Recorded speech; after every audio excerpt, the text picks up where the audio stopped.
ئێستان و بەڕێزان ئەسەلام عەلەیکوم وەڕەحمەتوڵڵاهی وبەڕەکاتوهو جارێکی تر بە خزمەت ئێوەی بەڕێز و خۆشەویست شاد بووینەوە لە بەرنامەی پێشبڕکێی زانستی لە ئەڵقەی ئەم شەویشماندا میوانداری برایانی تەکەی کاکەمەند و برایانی سلێمانیمان کردووە لە برایانی تەکەی کاکەمەندەوە دەست پێ دەکەین و پێمان خۆشە خۆمانتان پێ بناسێنن. يوسف عبد الله ناحيتك. بەڵێ کاکە یوسف. سيوان عادل ناحيتك. بەڵێ کاک سێوان. بەڵێ محەممەد ناحيتك. کاکە بەڵێن بەخێر بێن سەر و سەرچاومان. برانی سلێمانی. ڕایش کامیل شاری سلێمانی. بەڵێ کاکە ڕایش. دیاری محمد شاری سلێمانی. کاکە دیاری. ڕەوەند فاروق شاری سلێمانی. کاکە ڕەوەند بەخێر بێن سەر و سەرچاوماناتن. بەڵێ خۆشەویستان و بەڕێزان ئێوەی بەڕێز دەتوانن لە ڕێگای پەیجی کەناڵی ئامۆژگاریەوە لە فەیسبوک ئەو بەڕێزانەی کە لە ڕێگەی رادیۆ گوێبیستی بەرنامەکەن و کە بیانوێت بە دەنگ و ڕنگ بیبینن دەتوان لە ڕێگەی پەیجی کەناڵی ئامۆژگاریەوە لە فەیسبوک بینەری بەرنامەکەمان ببن بە ئومێدی ئەوەی کا سوودی بۆ هەموو لایەکمان هەبێت. سەرەتا لە برایانی تەکەی کاکەمەندەوە دەست پێ دەکەین لە بابەتی عەقیدە و داوایان لێکەین پرسیارێک هەڵبژێرن. ژمارە 2. پرسیاری ژمارە 2 کاکە سەیوان دەڵێت جۆرەکانی یەکخواپەرستی چین؟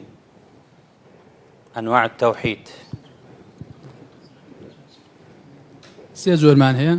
ئولوهیەت و ڕبوبیەت و ئەسما و صیفات. بە کوردی ئەتوانی بڵێ؟ خواپەرستی مەقسەد لە عیبادەتەکان کە بۆ ئەیکەین بۆی وە لە دروستکردن و مەقسەد کردارەکانی خوا و لە ناو صفاتەکانی خوای تەعالە. بەڵێ وەڵامەکە تەواوە. بەڵێ خۆشەویستان زانایان هەروەکو چۆن تەفسیری قورئانی پیرۆزیان کردووە تەفسیری ئاەتەکانی قورئانیان کردووە بە هەمان شێوە دوای ئەوەی کە بە دواداچوونیان کردووە بۆ ئاەتەکانی کە باسی تەوحیدی خوای پەروەردگار دەکات کە ئیجماعی ئەهلی سونە و جەماعە لە سەرێتی ئەم بابەتە ئەوش ئەوەیە جاکردنەوەی جۆرەکانی تەوحیدە تەوحیدی ئولوهیەت واتە هەموو پەرستشەکانمان بۆ خوای پەروەردگار بێ بە تاک و تەنها و تەوحیدی ڕبوبیەت واتە بە تاکدانانی خوای پەروەردگار لە کار و کردەوەکانیدا و هەروەها تەوحیدی ئەسما و صیفات بە تاکدانانی خوای پەروەردگار لە ناو صیفاتەکانیدا. ئەمە جۆرەکانی تەوحیدن کە 3 جۆرە تەوحیدی ڕبوبیەت و ئولوهیەت و ئەسما و صیفات. بەڵێ بەڕێزەکانم دەچینە لای برایانی سلێمانی و داوایان لێکەین لە ژمارە 1 تا ژمارە 5 جگە لە ژمارە 2 پرسیارێک هەڵبژێرن. ژمارە 1. پرسیاری ژمارە 1 دەڵێت باسی ڕیسالەیەکە کە ناوی ئەڕیسالە تەدموریەیە هیچی زانایەکە و باس لە چی ئەکات؟ ڕیسالە تەدموریە.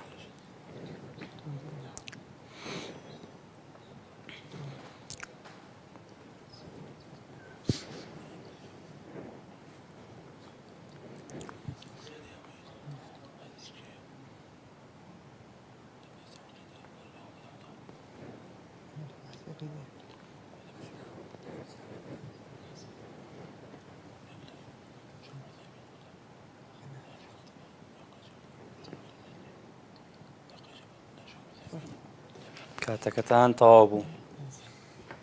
وەڵامەکەشمان گوێ لێ نەبوو. بەڵێ خۆشەویستان و بەڕێزانم ئەم ڕیسالەیە کتێبێکە هی ئیبن تەیمیە ڕەحمەتی خوای پەروەردگاری لێبێت و باس لە هەر 3 جۆرەکەی تەوحید دەکات ئولوهیەت و ڕبوبیەت و ئەسما و صیفات و هەروەها باسی شەریعەتی خوای پەروەردگار و قەدەری خوای پەروەردگار دەکات. بەڵێ بەڕێزەکانم بەردەوامی لەگەڵتان و دەچینەوە لای برایانی تەکەی کاکەمەند داوایان لێکەین جگە لە ژمارە 3 تا ژمارە 5 پرسیارێک هەڵبژێرن. ژمارە 4. پرسیاری ژمارە 4 دەڵێت ئایا بیدعای حەسەنە لە دیندا هەیە یاخودنا بە بەڵگەو؟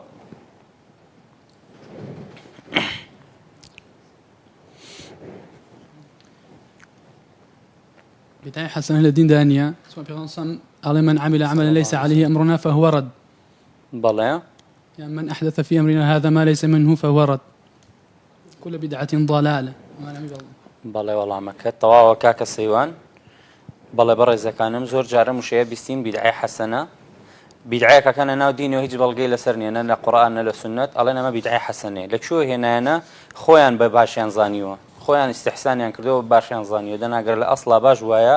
پێغەمبەر صلی الله عليه وسلم پێ فەرمووین و ئەو فەرمودانش کە باس کرا بەڵگەن لەسەر ئەوەی کە هیچ بیدعایەک لە دیندا مەقبول نییە و كل بدعة ضلالة بدعة هموي گومڕاییە و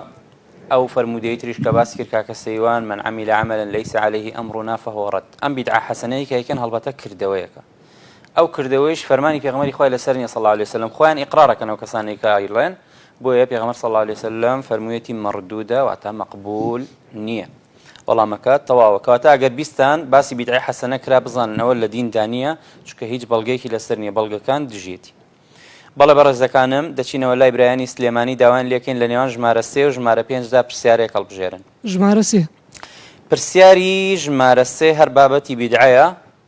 دەڵێت پێناسەی بیدعە چییە؟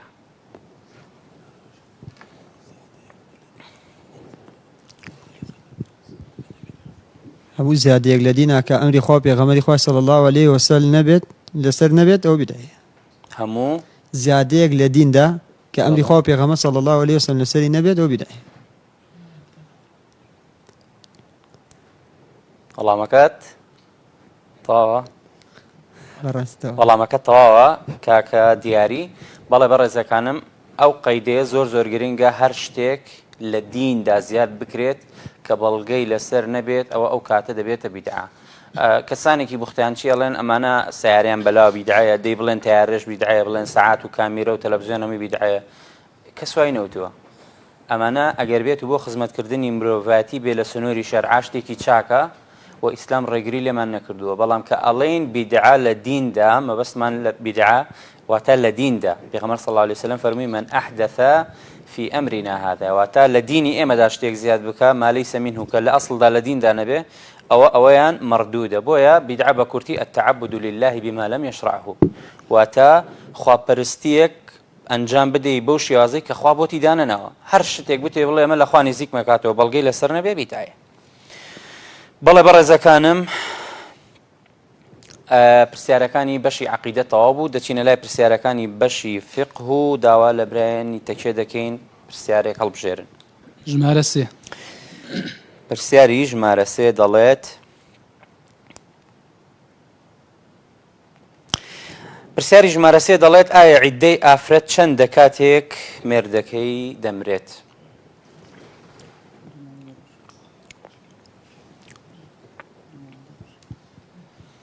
چوار مانگوو دەڕۆژ بەڵگەکەی چییە؟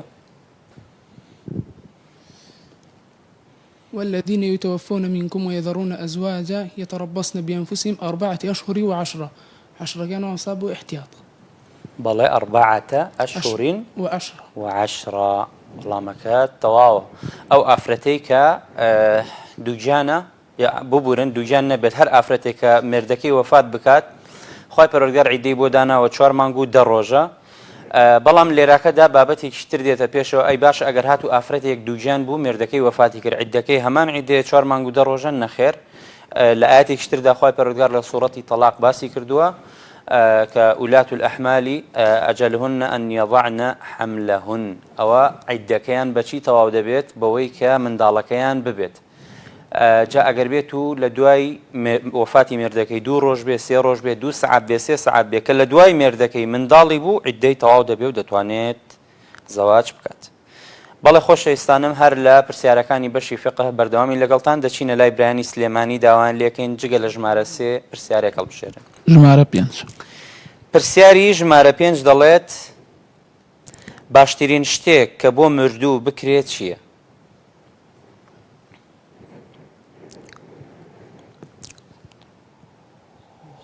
باشترین شت کە بۆ مردوو بکرێ دوعا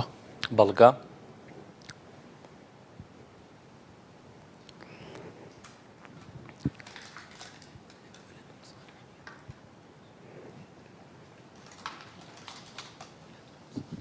پێغەمبەر صلی الله علیه و سلم باشترین شتێ بۆ مردووەوەی کە دوعا بێت دەبێت کە منداڵێکی ساڵح جێ بێڵێت دوعای خێری بۆ بکات حەسەنت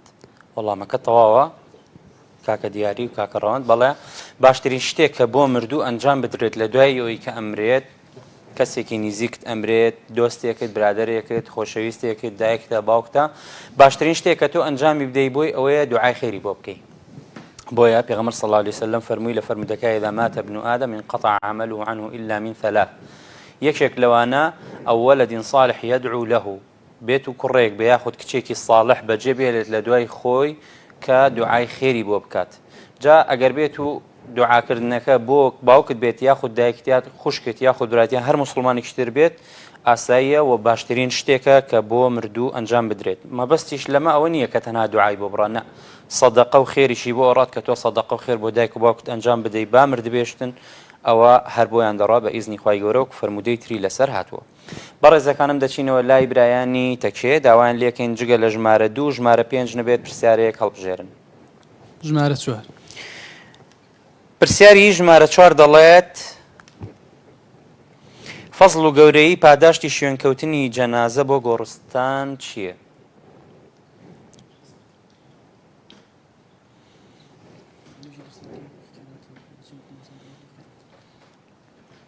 پاداشتەکەی بە ئەندازەی کێوێک پاداشت بۆ هێت پێڵسەمەگە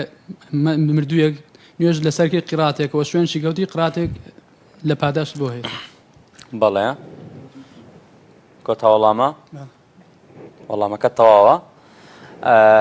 یەکێک لە مافەکانی موسڵمان بەسەر موسڵمانەوە ئەوەیە کە کاتێک وەفات ئەکات ئەم برا موسڵمانی شوێنی بکەوێت نوێژی لەسەر بکە و شوێنی بکەوێت تا دەنێژرێت و پاداشتی ئەو کەسەشی کە شوێن جەنازەیەکی مسلمان برای مسلمانی ئەکەوێت چییە خێری قیڕاتێکی بۆ نووسرێت واتە کێوێکی گەورە لە ڕۆژی قیامەتا کە تۆ پێویستیت بە یەک چاکەیەک هەیە کاتێک کە تۆ شوێنی جەنازەی برای مسلمانت کەوتووی ئەبینیت لە ڕۆژی قیامەتا یەقینتانە بێت کە بە ئیخلاصەوە بە شێوازێکە لەسەر سنت بێت ئەو کارت ئەنجام دابێت لە ڕۆژی قیامەتا ئەو قیڕاتە چاکەیە بە ئەندازەی کێوێکی گەورە دێتە سەر تەرازوی چاکەکانت و پاداشتەکەی وەردەگریت بەڵێ بەڕێزەکانم بەردەوامین لەگەڵتاندا لە بەرنامەی پێشبڕکەی زانستی و دەچینەوە لای برایانی سلێمانی داوایان لێکین لە نێوان ژمارە 1 و ژمارە 2 دا پرسیارێک هەڵبژێرن ژمارە 1 پرسیاری ژمارە 1 دەڵێت یەک بەڵگە بهێنەوە کە باسی سزای ئەو کەسانە بکات وا زەکاتی ماڵەکانیان نادەن خی گەورە لە قورآنا دەفەرمێت باسی ئەو کەسانە دەکات کە زەکاتەکانیان نەشارنەوە ئەفەرمێت یومە یوحما عەلەیها فی ناری جەهەنەم فتكوى بها جباههم وجنوبهم هذا ما كنستم لأنفسكم فذوقوا ما كنتم تكنزون باسی ئەو کەسانە کات کە پارەکانیان بۆ زەکاتەکانیان نەشارنەوە لە قیامەتدا ئەو پارانە چۆن بڵێ پشت و چۆن بڵێ پێستەکەیان پێ سواغە دریانی چۆن بڵێ پێ سووتێنرێت ئەفەرمێت ئەوەیە کە بۆ خۆتان کۆکرد بۆ ماڵ و منداڵتانیان لە دنیای کۆتان کردەوە وەڵامەکەت تەواوە خۆ ئەجرت بنووسێ بڵێ سزای ئەو کەسانەی کە لە دنیادا زەکاتی ماڵەکانیان نادەن ئەوە لە ڕۆژی قیامەتدا ئەو ئاەتەیە کە خۆی پەروەردگار باسی کردووە ئەو ماڵە ئەبێتە ئاوا بۆ پارچە ئاسنی لێ دروست دەکرێ و گیانیانی پێداغ دەکرێت پشتیانی پێداغ دەکرێت و هەروەها سکیانی پێداغ دەکرێت و لە فەرمودەی پێغەمبەری خوادا هاتووە عليه الصلاة والسلام کە هەر کەسێک زەکاتی ماڵەکەی نەدات ئەو ماڵی لە ڕۆژی قیامەت ئەبێتە شجاع ئەقڕع یعنی چی؟ یعنی ئەبێتە مارێکی گەورەی کەچەڵ لە ڕۆژی قیامەتە بەو کەسەوە ئەدات ئەڵێ ئەنە مالک من ماڵەکەتم کە لە دنیادا هەت بوو و مافەکەیت لێ نادەکە زەکات بوو بەشێکی زۆر کەم بوو کە خۆی پەروەردگار لەسەرتی فەرز کرده بوو تۆ نەت ئەدا ئەوە من ماڵەکەتم بەو ماڵی خۆی لە ڕۆژی قیامەتە سزا ئەدرێ پەنا بەخوای پەروەردگار بەڵێ خۆشەویستەکانم دەچینە لای پرسیارەکانی تەفسیر و علومی قورئان دەچینەوە لای برایانی تەکیە و داوایان لێکەین پرسیارەیەک هەڵبژێرن ژمارە 3 پرسیاری ژمارە 3 دەڵێت تەفسیری ئاەتێکە ئاەتەکە خۆی پەروەردگار فەرموویەتی وطعاما ذا غصة وعذابا أليما کە لەم ئاەتەدا خۆی پەروەردگار باسی خواردنی دۆزەخیەکانمان بۆ دەکات لە پرسیارەکەدا وشەی غوسات و مەبەست لەم وشەیە چییە؟ ذا غصة وعذابا أليما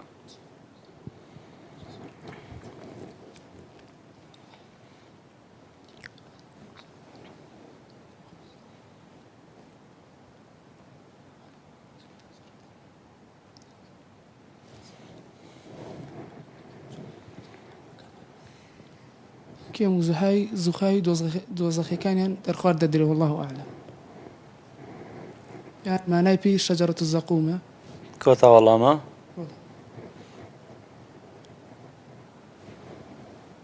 وەڵامەکە تەواوە لە کۆ تا چرکەیە سێری شاشەکەمە کرد کۆ تا چرکە فریاکەوتی زەقومەکە ئەو دڕکێکە لە گەرویان ناچێتە خوارەوە و ناشتوانن دەری بهێننەوە. ئەمە خواردنی کێیە؟ خواردنی دۆزەخەکانە لە ناو ئاگری دۆزەختا پەنا بەخوای پەروەردگار کە دڕکێکە ئەیخۆنەوە نە ئەچێتە خوارەوە ڕزگاریان ببێ نە ئەوتانێ بتوانن هەڵی بێننەوە دەری بێننەوە دەرەوە. خوای پەروەردگار لە قیامەتە ئەوەیان دەرخوارد ئەدات. خوای گەورە بمان پارێزی. دەچینەوە لای برایانی سلێمانی داوایان لێکەین جگە لە ژمارە 3 پرسیارەیەک هەڵبژێرن. ژمارە 4 پرسیاری ژمارە 4 دەڵێت تفسيري آياتك لآياتك دا يكو شهات وما بس ما لو شيء فعصى فرعون الرسول فأخذناه أخذا وبيلا وشي وبيل معناه شيء بمعنى أخذا شديدا يعني قلتني كي زور تند كانت تواني لي رزقار بيت بوشي وازم بس لو هي بالله كوتا والله ما كوتا ايوه شي الين ايوه شروالن اي باشا والله ما كتان طواوه کاکە ڕاوێژ وەڵامەکە تەواوە کە خوای پەروەردگار باسی فیرعونمان بۆ دەکات لەو کاتەدا کە فیرعون سەرپێچی پێغەمبەر موسا دەکات عەلەیهی سەڵات وسەلام و ئیمانی پێ ناهێنێت خوای پەروەردگار دەیگرێت و بە توندترین شێوەوە بیلەوە واتە بە سەختی کە خوای پەروەردگار کەسێکی زاڵم بگرێت درێوی بۆ شل دەکات خوای گەورە لە سەرەتاوە بەڵام کە گرتی بەری نادا. خوای گەورە پەنامان بدات. بەڕێزەکانم خۆشەویستانم ناوبڕێکی کورت وەردەگرین و پاشان دەگەڕێینەوە وڵاتان بینەرمان بن. أبلغكم رسالات ربي وأنا لكم ناصح أمين ببخشن لرقي سرخستن وبلاوكرنوي آيني خوا وأنفقوا في سبيل الله ولا تلقوا بأيديكم إلى التهلكة وأحسنوا إن الله يحب المحسنين وببخشن لرقاي سرخستن وبلاوكرنوي آيني خوا وخوتان فريمدن ناوتياچون بەوەی کە واز بێنن لە بەخشین لە پێناوی سەرخستن و بڵاوکردنەوەی ئاینەکەتان چونکە نەبەخشین دەبێتە هۆی لاوازی و سستی بڵاوبوونەوەی ئیسلام و بەهێزبوونی دوژمنانتان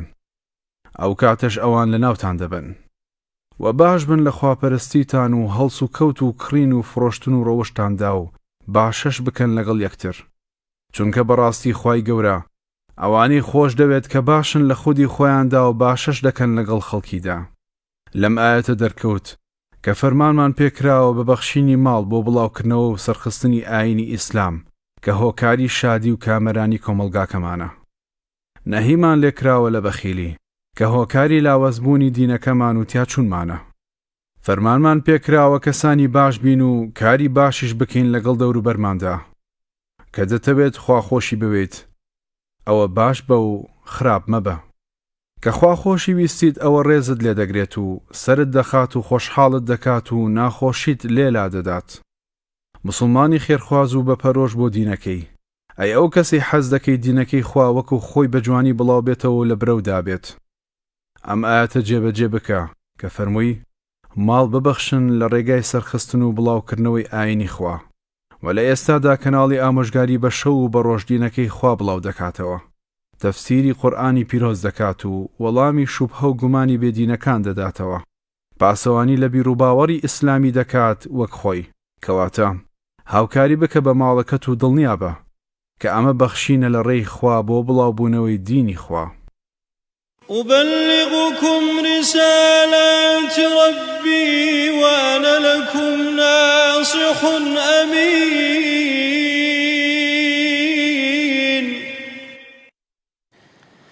خۆشەویستان و بەڕێزان گەڕاینەوە لاتان بۆ درێژە پێدانی بەرنامەکەمان بەرنامەی پێشبڕکێی زانستی لە پرسیارەکانی تەفسیر و علومی قورئان ڕاوەستاین دەچینەوە لای برایانی تەکێ و داوایان لێ ئەکەین جگە لە ژمارە 3 جگە لە ژمارە 3 و 4 نەبێت پرسیارەیەک هەڵبژێرن. ژمارە 2 پرسیاری ژمارە 2 دەڵێت خۆی پەروەردگار فەرموویەتی وەلا تەزیدی الظالمینە ئیلا تەبارا. مەبەست لە تەبار چییە؟ لە دوعاکەی نوح عەلەیهی سەڵات وەسەلام کاتێکە دوعای لە قەومەکەی کرد. برایان کاتەکە ڕاگرنجارێ کە لە قسەکانم بوومە لە پرسیارەکان بە ئیزنی خۆ ئەو کاتەکە دابنێن. خۆی پەروەردگار فەرموویەتی وەلا تەزیدی الظالمینە ئیلا تەبارا مەبەست لە وشەی تەبار چییە؟ تەبارا بەڵێ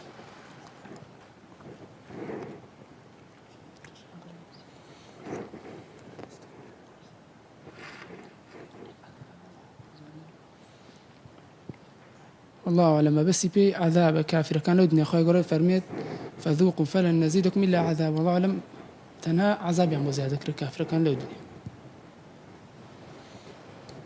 عذاب جۆری زۆرە ئەمەیان کامەیە بێت بس عذابي دوزخ والله أعلم باسی أقر عذابی دۆزەخ نییە باسی تیاچوون و هیبلاکچوونە لە دنیادا کە خۆی پەروەردگار لە ناویان بەرێت یعنی لەوە زیاتریان پێ نەبەخشێ کە تیاچوون و بە هیلاکچوونە ئەو بێگومان ئەو کەسانەی کە باوەڕێن بە پێغەمبەر نوح نێنە عەلەیهی سەڵات وسەلام و بە پێ باوەڕی مردن خۆی پەروەردگار هەم لە دنیادا سزایدان هەم لە ڕۆژی قیامەتدا بەڵام ئێمە باس لە وشەی ئەم وشەیەمان کە لە عێراقدا ئەم وشەیە مانای چییە واتە لە ناوچوون و بە هیلاک چوون بەڵێ بەڕێزەکانم دەچینەوە لای برایانی سلێمانی داوایان لێکن لە نێوان ژمارە 1 و ژمارە 5دا پرسیارەیەک هەڵبژێرن ژمارە 5 پرسیاری ژمارە 5 با بزانین چی دەڵێت پرسیاری ژمارە 5 دەڵێت تەفسیری ئەم ئاەتە چییە والرجس فاهجر والرجس فاهجر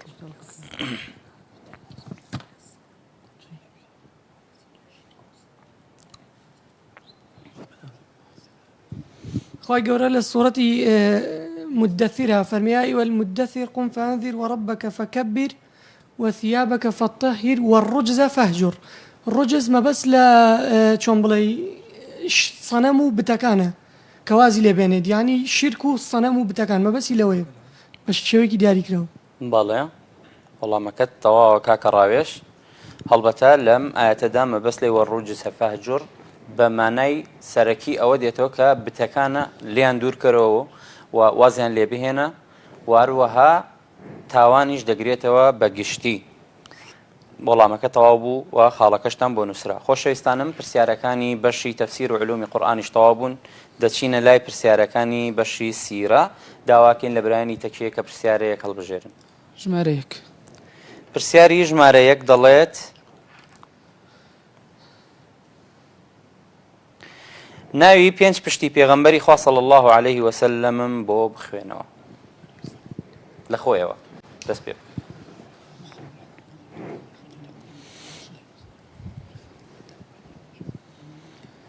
محمد بەڵێ صلى الله عليه وسلم عبد الله بلى. عبد المطلب هاشم وقصي هاشم وقصي پێش قسە یەکێک ترەیە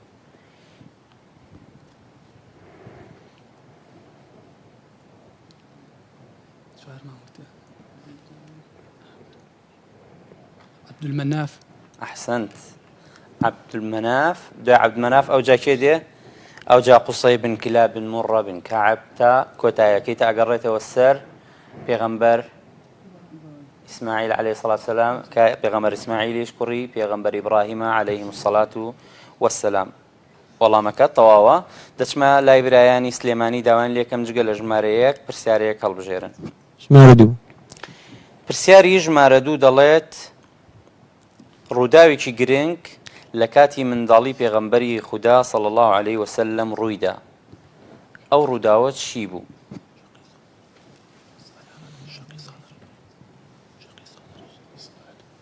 پێغەمبەر صلی الله عليه وسلم منداڵەکانی مەکەدا بوو پیاوەکەت سنگی شەڕ کرد و دڵی دەرێنەوە شۆردەوە پیاوەکە چێ بوو جبریل بوو عەلەیهی سەلام عليه السلام بەڵێ کەواتە دڵی شۆردەوە پاشان بە ئاوی زەمزەم و پاشان دووری ئەوانێ دڵەکەی گەڕاندەوە شوێنی دوێتەوە خۆی. وەڵامەکەت زۆر تەواوە یەکێک لەو ڕووداوانەی کە لە منداڵی پێغەمبەری خوادا عليه الصلاة والسلام ڕوویدا کە والله أعلم تەمەنی 6 ساڵ بوو لە ناو مناڵەکانە یاری دەکرد کە لەلای یەکێک لە مرضیعەکانی لای ئەفرەتانە بوو کە شیریان پێ ئەدا جبریل عليه الصلاة والسلام دێت و سنگی پێغەمبەری خوا صلی الله عليه وسلم شق ئەکا و دڵی دەردەکا و دەیشۆرێتەوە بە ئاوی زەمزەم پاشان دەیگەڕێنێتەوە و سنگی دەدورێتەوە فرمودەکەیش لە صحیحی مسلمدا هاتووە و صحابی بەڕێز ئەنەسی کوڕی مالک بۆی گێڕاینەتەوە ئەمە یەکێک بوو لەو ڕووداوە گرنگانەی کە لە سەردەمی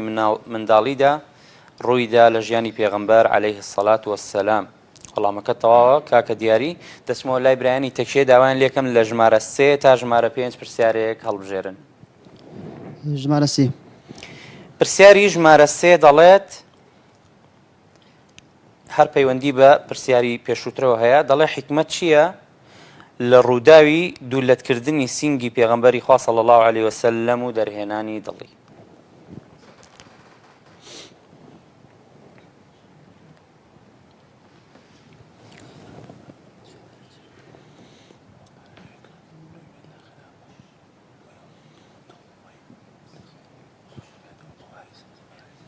ئەو بەشەی شەیتان لە دڵیا دەرکراوە کە بغض و کینە لە دڵی دەرچێ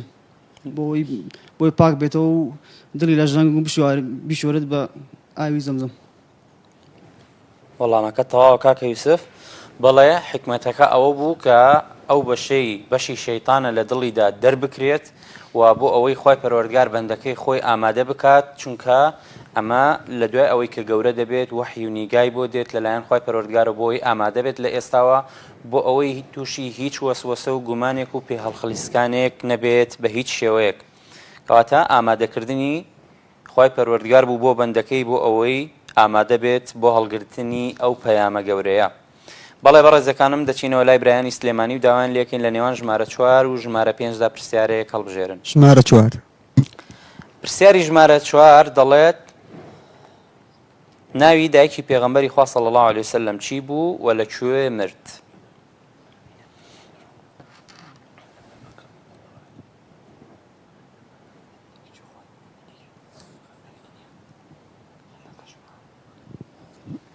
ناوی ئامینەیە لە مەکە وفاتی کردووە. لە مەکە؟ بەڵێ. کاتت ماوە.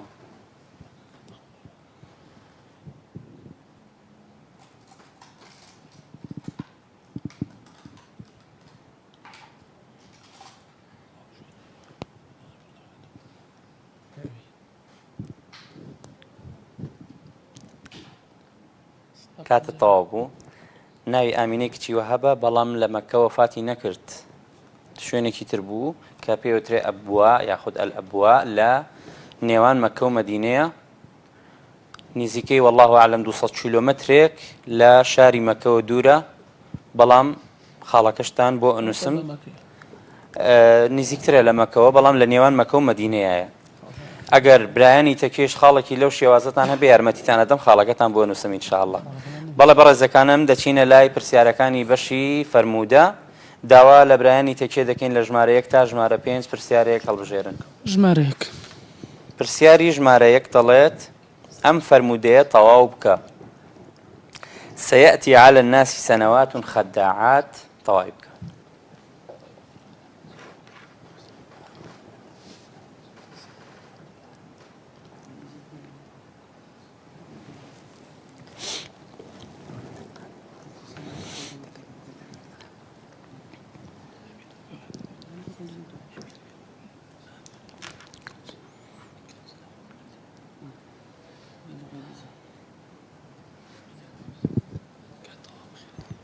ما بەسی آخر فەرموودەکەم بەسی ڕۆی بیزەیە کە قساکەن لە خۆیان گەورەتر، یعنی شتێکە لە جۆرە قەبارە خۆی نییە. کاتەکە تەواو بوو یەک وشەیەکە لە فەرموودەکە هەڵبەتە شتی تری لەگەڵدایە زۆر لە کۆتاییدا یەک وشەیەک دێت کە ڕۆی بێڵەیە. فەرموودەکە بە تەواوی بەم شێوازەیە سەیەئتی عەلە الناسی سەنەوات خەداعات يصدق فيها الكاذب ويكذب فيها الصادق ويخون فيها الأمين ويؤتمن فيها الخائن وينطق فيها الرويبضة. قيل ومن الرويبضة؟ قال الرجل التافه يتكلم في أمور العامة. یەک وشەتوت لە فەرموودەکە گەرنیوەی توتبە یارمەتیت مەداوەکو جەماعەتی سلێمانی، بەڵام خاڵەکەتان لەدەستچوو. بەڵێ خۆشەویستانم دەچمەوە لای برایانی سلێمانی، داوایان لێکم لە ژمارە 2 تا ژمارە 5 پرسیارێک هەڵبژێرن. ژمارە 4. پرسیاری ژمارە 4 دەڵێت حکمی شەرعی ئەم ئافرەتە چییە کە ڕۆژووی سونەت بگرێت، یاخود ئەو ئافرەتە چییە کە ڕۆژووی سونەت بگرێت لای مێردەکەی بەبێ ڕەزامەندی ئەو بە بەڵگەی فەرموودە باسی بکە. پێغەمبەر صلی الله علیه وسلم دەفەرمێ بۆ هیچ ئافرەتێک نییە بە ڕۆژوو بێت ئیلا بە ئیزنی مێردەکەی نەبێت بۆ ڕۆژی سونەت. کەواتە دروست نییە بە ڕۆژوو بێت ئیلا بە ئیزنی مێردەکەی نەبێت. بەڵێ کەواتە ئەمە بەڵگەیە لەسەر ئەوەی کە ڕۆژی سونەت دروست نییە ئافرەت بیگرێت بەبێ ئیزنی مێردەکەی. وەڵامەکە تەواوە کاکە دیاری پێغەمبەری خوا صلی الله عليه وسلم وەکو لە فەرمودەکەتا باسی کردو فەرموویەتی لا يحل لامرأة ياخذ للمرأة أن يصوم ورجل وزوجها شاهد إلا بإذنه حەڵاڵ نییە بۆ هیچ ئافرەتێک کە بە ڕۆژوو ببێت کە مێردەکەیت ئامادە بێخت لە ماڵ بێواتە ئیلا بە ئیزنی مێردەکەی نەبێت بەڵام ئەمە تایبەتە بە ڕۆژووی سنەتەوە ئەی بۆ ڕۆژووی فەرس نەخێر بۆ ڕۆژووی فەرس پێویستە لەسەری بە ڕۆژوو ببێت ئەگەر هات و مێردەکەی فەرمانی ئەوەی پێکرد لە مانگی ڕەمەزانە کە ئێسمە لە مانگی ڕەمەزانین فەرمانی پێکرد کە بە ڕۆژوو نەبێت نابێت بە قسەی بکات لا طاعة لمخلوق في معصية الخالق نابێت جۆڕایەڵی هیچ دروستکراوێک بکەین لە معسیەتی خوای پەروەردگارە کەسێک کە فەرمانی ئەوەی پێکردی معسیەتی خوا بکەی بە قسەی مەکە ئەگەر دایک و باوکیشت بێ یاخود ئەگەر هاوسەریشت بێ بەڵێ بەڕێزەکانم دەچینەوە لای برایانی تەکێ داوایان لێکەین جگە لە ژمارە 1 و ژمارە 4 نەبێت پرسیارەیەک هەڵبژێرن باژمارە سێ بێ با ژمارە 3 بێت بزانین پرسیاری ژمارە 3 چیمان پێ دەڵێت پرسیاری ژمارە 3 دەڵێ بەڵگەیەکی فەرموودە باس بکە لەسەر ئەوەی کە بە ڕۆژووبوونی 6 ڕۆژ لە شەوالدا دوای ڕەمەزان وەک بە ڕۆژووبوونی هەموو ڕۆژانی ساڵ وایە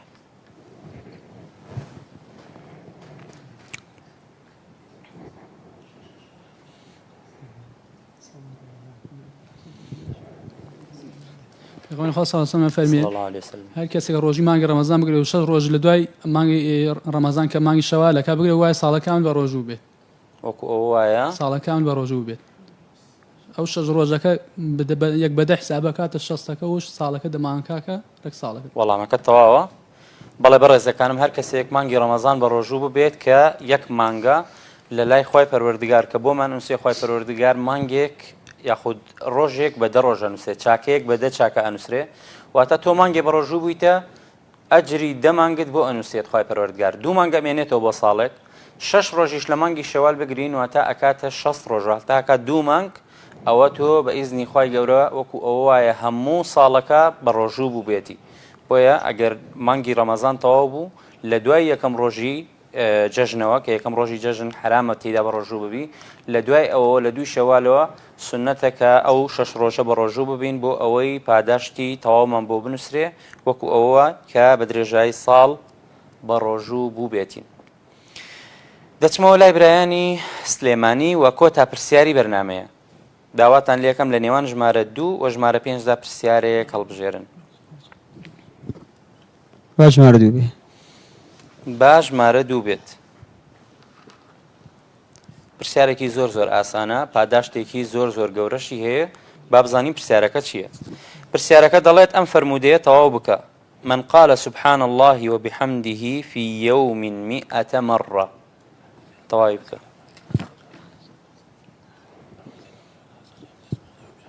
پێغەمبەر صلی الله عليه وسلم دەفەرمێ هەر کەس 100 جار ڕۆژێکا بڵێ سبحان الله وبحمده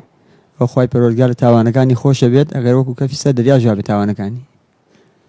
عربی زانیت والله نەشزانیت کێشە نابێ هیچ مشکلە نییە گرنگەوەیە زانیاریەکە بگات بەڵێ بەس دەنگت بەرزەکە من گوێم لێ بوو لە کۆتایی حەدیسەکەی فەرمێت لەو کانە خەتایاه مثل زبد البحر وەڵامەکەتان تەواوە پێغەمبەر صلی الله عليه وسلم فەرموویەتی من قال مسلمانان گوێ لەم فەرمودەیە بگرن و کاتێکی زۆر زۆر کەمی و ئەجر و پاداشتێکی زۆر زۆریشی هەیە من قال سبحان الله وبحمده في يوم 100 مرة حطت خطاياه وإن كانت مثل زبد البحر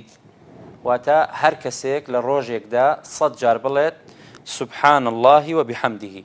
ئەگەر کاتی بۆ دەستنیشان بکەیت 2 خولەک 3 خولەکیەوێ سبحان الله وبحمده هەر کەسێک 100 جار ئەم زیکرە بخوێنێت پاداشتەکەی چییە لە کۆتایی فەرمودەکە دەڵێت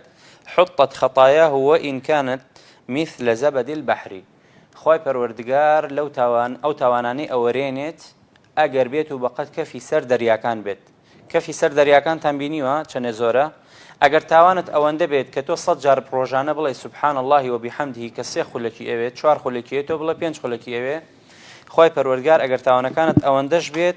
ئەوە ئەیوەرێنێت و لێت خۆش ئەبێت داواکارم لە خوای پەروەردگار کە یارمەتی دەرمان بێت بۆ ئەنجامدانی ئەم زیکرانە خوای گەورە کار و کردەوەمان لێ قبوڵکە و نیەتمان خاڵص بکات بەم شێوازە دێینە کۆتایی ئەڵقەی ئەم شەومان و خاڵەکانیش بۆ شێوازن کە برایانی سلێمانی 9 خاڵن و برایانی تەکێش 8 خاڵن. سوپاسی ئەوەی بەڕێز دەکەم کە تاوەکو ئێستا لەگەڵمان بوون. سوپاسی هاوکارانم دەکەم لە بەشی کۆنتترۆل. سوپاسی ئەم برا خۆشەویستانش دەکەم کە ماندوو بوون و ئەرکیان کێشە ئامادە بوون لە ستۆدیۆ لەگەڵماندا تا ئەڵلقەیەکی نوێ بەخوای پەروەردگارتان دەسپێرم. والسلام عليكم ورحمة الله وبركاته.